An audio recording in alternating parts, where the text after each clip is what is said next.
Take your business elsewhere, my brother Marcus sneered, looking down at me from the top of his pristine marble staircase. The same staircase we used to slide down as kids, much to our mother's dismay.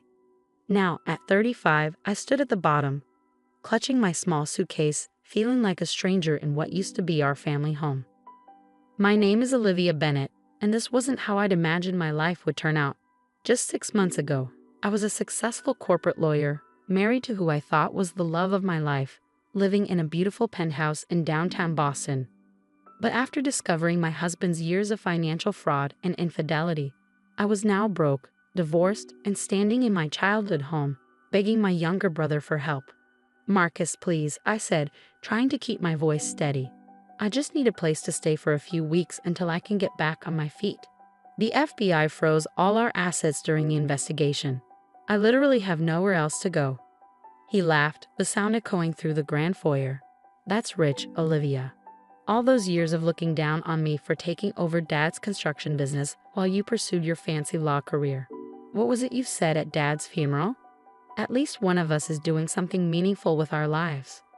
I winced at the memory. I had been arrogant, drunk on my own success, convinced that my brother's decision to run our father's simple construction company was beneath our potential.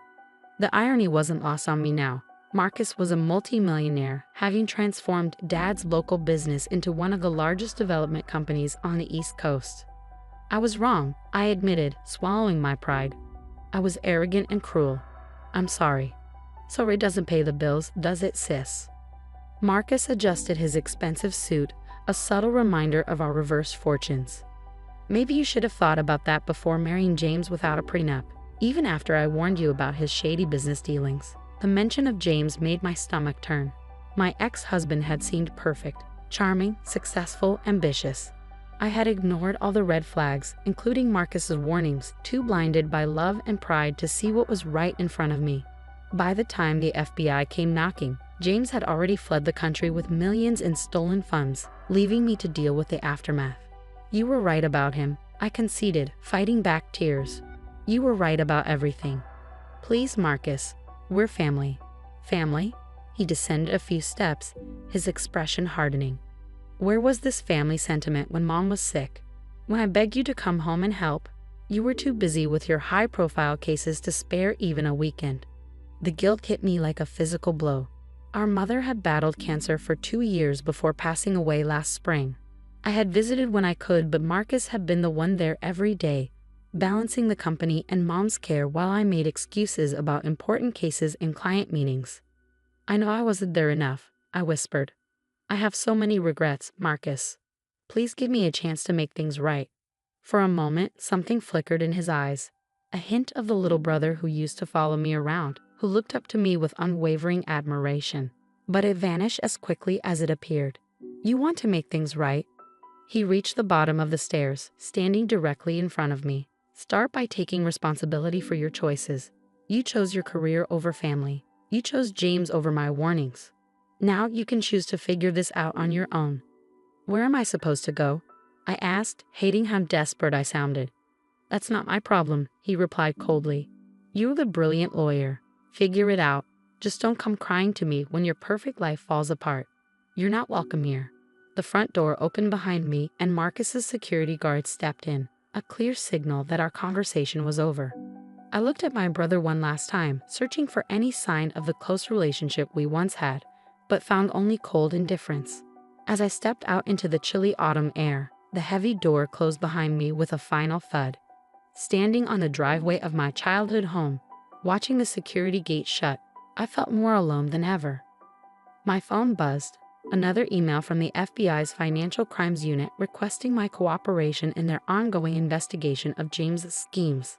They believed I must have known something, must have been complicit. How could I not have noticed the signs? The late-night phone calls, the mysterious business trips, the sudden influx of wealth that seemed too good to be true. I walked to the nearby park, the same one where Marcus and I used to play as kids. Sitting on a bench, I opened my laptop and started searching for cheap hotels. My credit cards were frozen, but I had managed to withdraw about $2,000 in cash before everything collapsed. It wouldn't last long, but it was all I had. A news article popped up.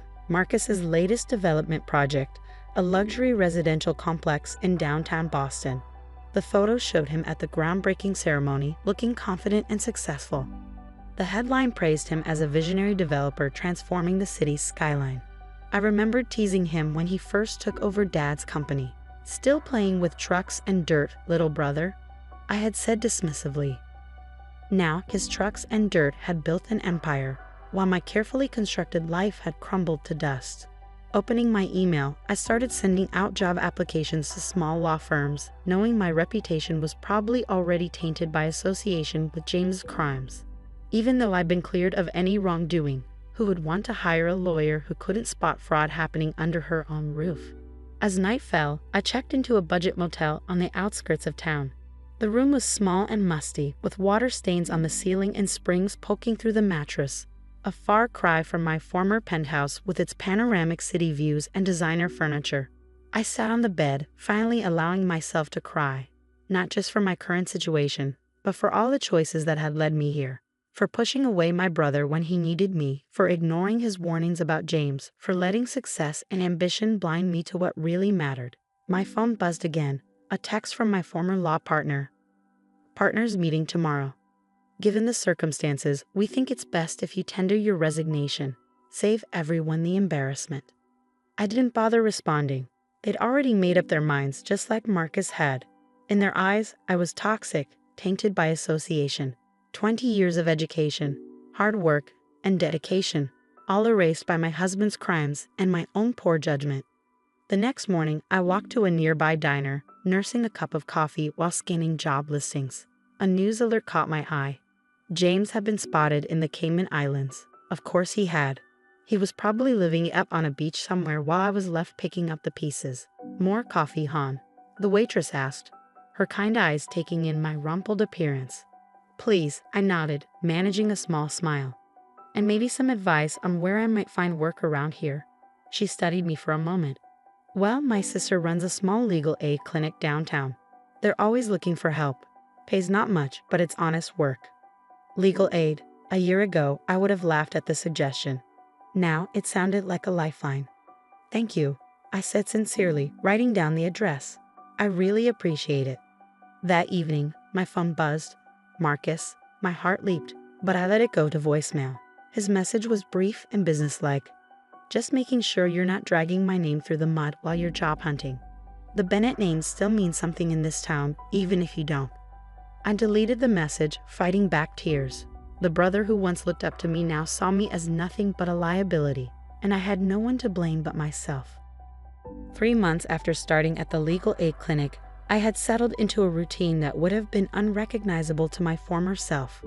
My designer wardrobe had been sold piece by piece to afford a tiny studio apartment above a Chinese restaurant. The constant smell of cooking oil was a far cry from my former penthouse, but at least it was mine. I was reviewing a tenant rights case one morning when Sarah burst into the office, her face unusually grave. "Olivia, you need to see this." She handed me her tablet, open to a breaking news article. The headline made my heart stop. "Bennett Development Group under federal investigation. Allegations of financial irregularities surface." The article detailed suspicious patterns in Marcus's company financials, suggesting potential fraud in their recent foreign investments. The same luxury development project he'd been so proud of was now under scrutiny. "Your brother's company?" Sarah asked gently. I nodded, unable to speak as I read further. The FBI was involved, the same unit that had investigated James. The irony wasn't lost on me. My phone buzzed with a text from Marcus. "I hope you're happy now. Your friends at the FBI are trying to destroy me too." I stared at the message, anger rising. Even now, he thought this was about me, about revenge, as if I'd somehow orchestrated this to get back at him. "Take the day," Sarah said, squeezing my shoulder. "Family comes first." Family comes first. The words echoed in my head as I walked to the construction site mentioned in the article. The once bustling project was eerily quiet, with only a few workers milling around. Yellow crime scene tape cordoned off parts of the site. Standing there, watching my brother's dream project crumble, I felt a complex mix of emotions. Part of me wanted to feel vindicated, let him see how it feels to have everything questioned, to have his reputation destroyed overnight. But a stronger part remembered the little brother who used to run to me with his scraped knees and broken toys, trusting me to fix everything. My phone rang again. Marcus. This time I answered. Come to gloat. His voice was bitter, strained. No, I replied quietly. I came to help. He laughed harshly. Help? Like you helped Mom? Like you helped Dad's legacy? No thanks, Olivia. I'm not that desperate. Marcus, listen to me. I know what you're going through. I know how the FBI works, how they build these cases. Let me help you navigate this. You know how they work because your husband was a criminal, he spat. I'm nothing like James. No, you're not, I agreed.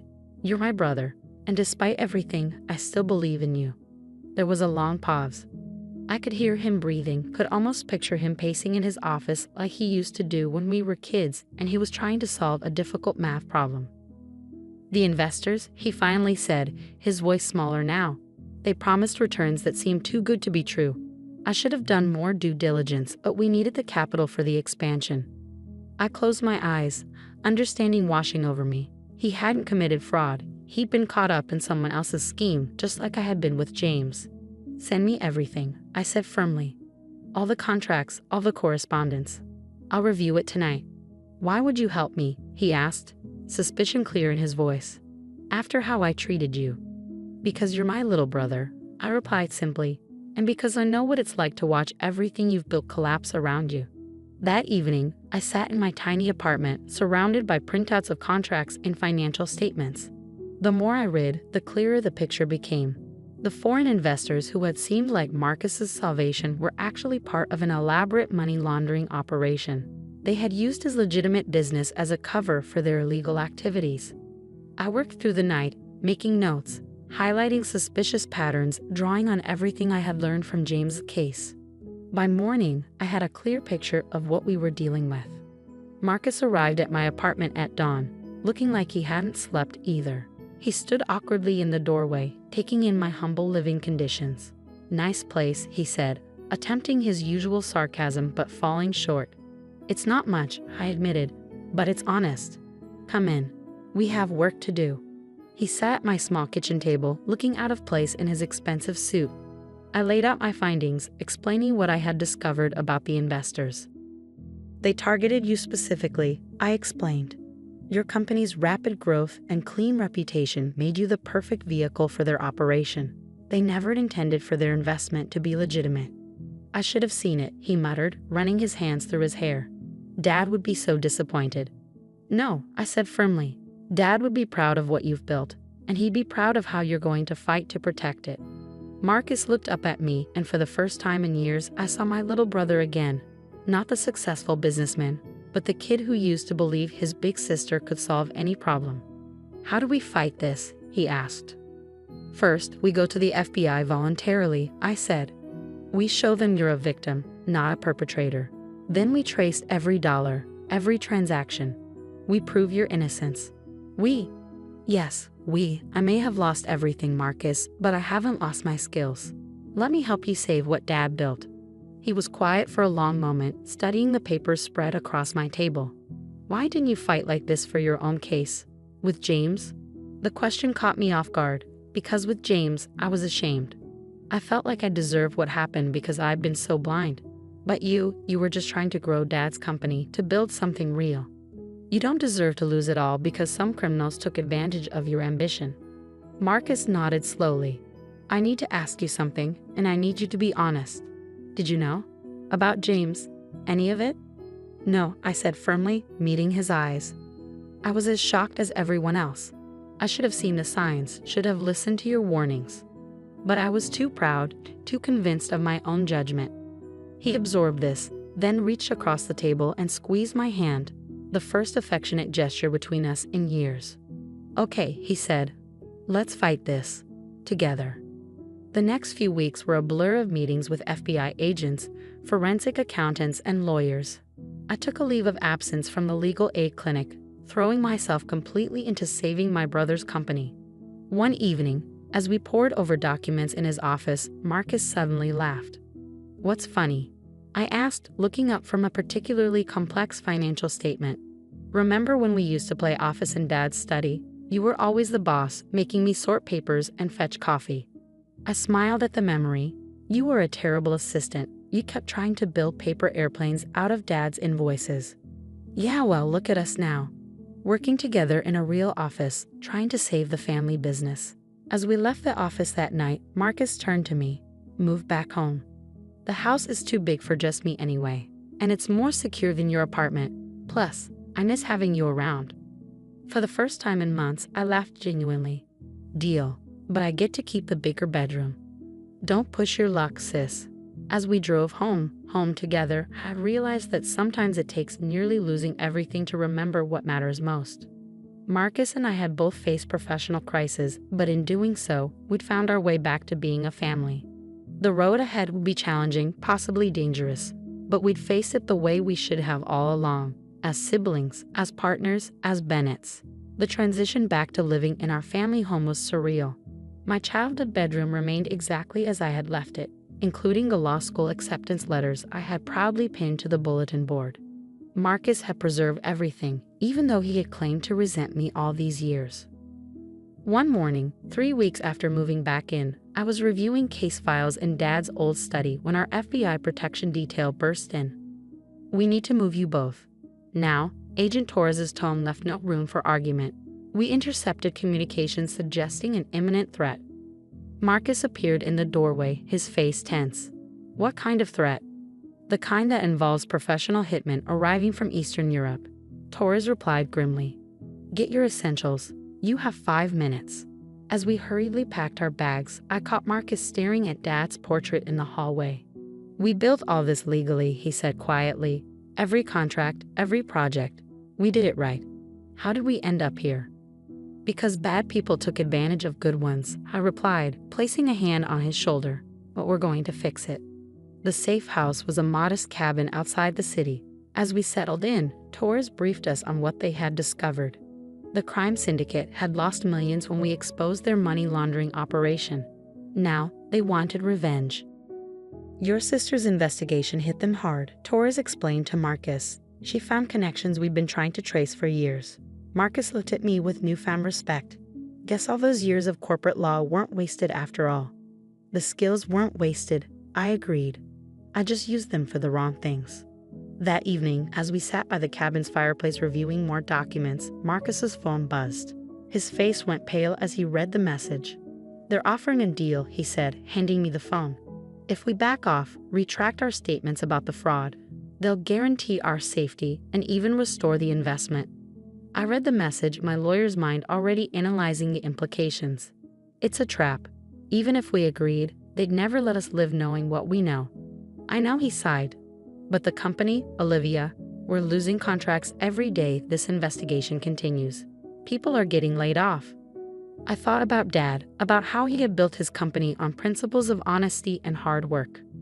We can rebuild contracts, I said firmly. We can't rebuild our integrity. Marcus nodded slowly. Dad always said, a Bennett's word is their bond. Exactly, and we gave our word to make this right. As if in response to our decision, Marcus's phone buzzed again. This time, it was a video link. With trembling fingers, he pressed play. The footage showed his latest construction site erupting in flames. Emergency vehicles surrounded the area as years of work burned to the ground. That's their answer, he whispered, his voice breaking. They're going to destroy everything. I watched my brother, the successful, confident businessman, crumple under the weight of seeing his life's work burn. Without thinking, I pulled him into a hug like I used to do when we were kids and he had nightmares. We'll rebuild, I promised. All of it, together. Torres and his team worked through the night, coordinating with local authorities. The fire had been professionally set, designed to look like an accident. But we all knew the truth. They're escalating, Torres warned. This is just the beginning. He was right. Over the next few days, we watched helplessly as more disasters struck. Equipment mysteriously malfunctioned at other sites. Key employees received threats. Suppliers suddenly canceled long-standing contracts. But amidst the chaos, something unexpected happened. Our employees, instead of running scared, rallied around us. They remembered how Dad had treated them, how Marcus had continued his legacy of treating workers like family. We're not going anywhere, Mr. Bennett, our site foreman declared during a video call. Your father gave me a chance when nobody else would. We stand with you. Their loyalty brought tears to Marcus's eyes. For the first time, I truly understood what he had built, not just a successful company, but a community. Late one night, unable to sleep, I found Marcus in the cabin's kitchen, staring at old photos on his phone. Remember this? He asked, showing me a picture of us at Dad's first construction site. We were both covered in dirt, grinning proudly as we helped lay the foundation. You were so excited to use the tiny shovel Dad bought you. I smiled at the memory. And you kept trying to organize the workers' lunch breaks more efficiently. He chuckled. Even then, you were the brains of the operation. We made a good team, I said softly. We still do. He looked at me seriously. Why did we stop being a team? Because I got lost, I admitted. I thought success meant having the biggest office, the most prestigious clients. I forgot what Dad always said about building things that last. You know what his favorite project was? Marcus asked. That small community center we built in the poor part of town. The one that barely broke even. He said it mattered more than any luxury development because it gave people hope. Something clicked in my mind. Marcus, that's it. The community impact. That's how we fight back. What do you mean? I grabbed my laptop, suddenly energized. These criminals succeed by isolating their targets. But we're not isolated. We have the community behind us. Working through the night, we developed a new strategy. Instead of just fighting the legal battle, we would show the world what Bennett Development Group really stood for. The next morning, we called an emergency virtual meeting with all employees. Marcus spoke from the heart, explaining everything, the threats, the fraud, the pressure to give in. But we're not giving in, he declared. We're going to show them what happens when they mess with family. And make no mistake, every person in this company is family. The response was overwhelming. Workers offered to take pay cuts to keep projects going. Local businesses pledged support. Even our competitors reached out, recognizing that this fight was bigger than just one company. Torres watched all this with growing interest. You're making them nervous, he told us. They're used to victims going quietly. This public support makes their usual tactics less effective. But we knew the danger wasn't over. If anything, we were more vulnerable now that we had taken such a public stand. Every day brought new threats, new attempts to break our resolve. Yet somehow, being together made it easier to bear. Marcus and I fell into a rhythm, working side by side like we had as kids. He handled the operational challenges while I focused on the legal strategy. We complemented each other perfectly, just as Dad had always said we would. One evening, as we reviewed security footage from our protected sites, Marcus suddenly asked, "Do you regret it? Coming back to help me after how I treated you?" I thought about my tiny apartment above the Chinese restaurant, about the humbling work at the legal aid clinic, about all the lessons I had learned in losing everything. No, I said honestly. I regret a lot of things, Marcus, but not this. This is exactly where I'm supposed to be. He nodded, understanding. We were both different people now than we had been just months ago. Our struggles had stripped away the pretenses, the old resentments, leaving only what mattered, family. The Bennett siblings were back, stronger than ever, ready to show the world what family really means. The breakthrough came on a rainy Tuesday morning, 6 months after our world first started unraveling. I was reviewing security footage for what felt like the 1,000th time when I noticed something peculiar, a familiar face at different construction sites just days before each accident. Marcus, I called out, my heart racing. Look at this.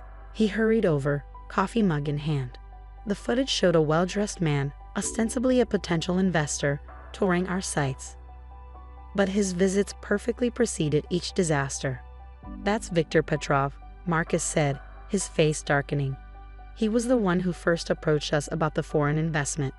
I quickly pulled up more footage, and there he was, always in the background, always watching.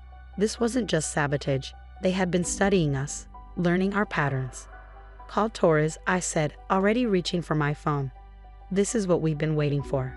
The FBI moved quickly. Within hours, they had teams tracking Petrov's movements. He'd gotten sloppy, too confident in his ability to hide in plain sight. That arrogance would be his downfall. We got him, Torres announced 2 days later, striding into our safe house. And better yet, he's talking. Turns out he's not as loyal to his bosses as they thought. The information Petrov provided was the key to everything. He exposed the entire operation, how they targeted successful construction companies, used them for money laundering, and then destroyed them when they got too close to the truth. You two changed the pattern, Torres explained. Usually their targets give in to the threats, try to hide the evidence. But you fought back publicly. It made them nervous. Marcus squeezed my hand. We fought back because we had something worth fighting for. The arrest started the next day. FBI raids across multiple cities took down most of the syndicate's leadership. Our nightmare was finally ending. But the real work was just beginning. The company had taken serious hits during the investigation. Projects delayed, contracts canceled, reputation damage. Rebuilding would take years. Maybe this is our chance, I said one evening, sitting in Dad's old office for the first time in months. To rebuild not just the company, but what it stands for. Marcus looked thoughtful. What do you mean? Remember what you told me about Dad's favorite project? The community center. What if we refocus the company on projects that matter? Not just luxury developments, but things that make a real difference. The profit margins would be smaller, he warned, though I could see the idea intrigued him. But the impact would be bigger, I countered. And after everything that's happened, isn't that what really matters? The next morning, we called a company-wide meeting. Our employees had stuck with us through the worst. They deserved to be part of what came next. Bennett Development Group is changing, Marcus announced. We're going back to our roots, building things that matter, that help communities grow. The response was overwhelming. Workers who had been with Dad shared stories of the projects that had meant the most to them. Younger employees offered ideas for new community-focused developments. Our first new project would be rebuilding the site that had been burned down. But instead of the planned luxury condos, we would create affordable housing with a community center and small business spaces. Dad would love this, Marcus said as we reviewed the plans. It's exactly what he always wanted for the company. For us too, I added. Working together, building something meaningful. The transformation wasn't easy. Some investors pulled out, uncomfortable with our new direction. But others, drawn by our story and vision, stepped in. Local communities that had once viewed developers with suspicion now welcomed us as partners. 1 year after that terrifying night when the FBI first warned us about the threats, Marcus and I stood at the grand opening of our new development. What had once been a site of destruction had become a symbol of renewal. When I was at my lowest point, I told the crowd, my brother gave me a chance to help save our family's legacy. What we discovered was that legacy isn't just about buildings or businesses, it's about people, community, and doing what's right. Marcus took the microphone next, and when I thought I was going to lose everything, my sister reminded me what our company really stands for. Dad always said, build things that last. That's not just about bricks and mortar. It's about building hope, building community, building family. After the ceremony, as we watched families explore their new homes, Marcus turned to me. You know, we still haven't discussed your official role in the company. I raised an eyebrow. What did you have in mind? Well, we could use a chief ethics officer, he grinned. Someone to keep us honest, remind us what matters. Plus, your legal experience would be invaluable for our community projects. Are you offering me a job, little brother? I'm offering you a partnership, he said seriously. Bennett and Bennett, just like Dad always wanted. Tears pricked at my eyes as I looked around at what we built together. Not just the physical structures, but the renewed sense of purpose, the strengthened bond between us. Partners, I agreed, shaking his hand formally before pulling him into a hug. Later that evening, we sat in Dad's old study, now our shared office. His portrait seemed to smile down at us as we worked on plans for our next project. You know what I just realized? Marcus said suddenly, when everything fell apart for both of us, first me, then you with James, it wasn't really an ending. It was just making space for something better. I thought about my journey, from ambitious corporate lawyer to homeless divorcee to someone who had finally found her true purpose.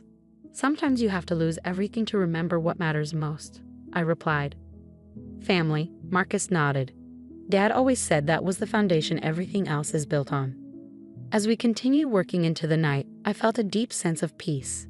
The Bennett siblings had come full circle, from childhood partners in play to estranged adults to true partners in continuing our father's legacy. We had faced down criminals, rebuilt from ashes, and discovered that the most important things in life aren't the ones you can buy or sell. They're the bonds that hold you together when everything else falls apart. Our story wasn't just about saving a family business. It was about saving each other, about remembering who we were meant to be all along. As I looked at my brother, now both my business partner and my closest friend, I knew that no matter what challenges lay ahead, we would face them together. Because that's what family does. They build each other up, they stand together, and they never forget what matters most. The Bennett legacy would continue, stronger than ever, built on a foundation of family, integrity, and purpose, just as Dad had always intended.